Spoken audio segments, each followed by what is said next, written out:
every year since 2016, a majority of the countries that we measure have experienced a worse rule of law than they did the year before. When you hear the rule of law, you're probably hearing about it in the context of its decline or threats to it. But what does it mean when we say that? And is it truly all just a big downward spiral? The rule of law's overall global picture is grim at the moment, and for good measure.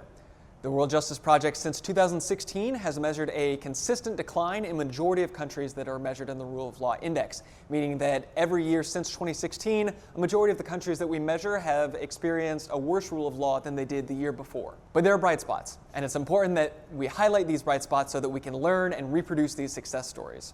For example, for the first time in 5 years, a majority of the countries that we measure in the Rule of Law Index saw an improvement in our factor measuring absence of corruption. That's a huge achievement. Bright spots like this one are why my favorite Rule of Law Index related graphic is the one in which we measure individual factor level scores. Before coming to the World Justice Project, I had a pretty limited view of the rule of law. I thought it was related to the criminal justice system and maybe a couple of minor checks and balances on the executive.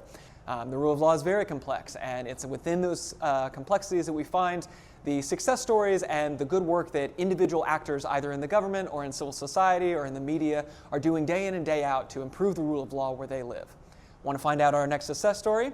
Head to the link in our bio or check out our latest Rule of Law Index for more details.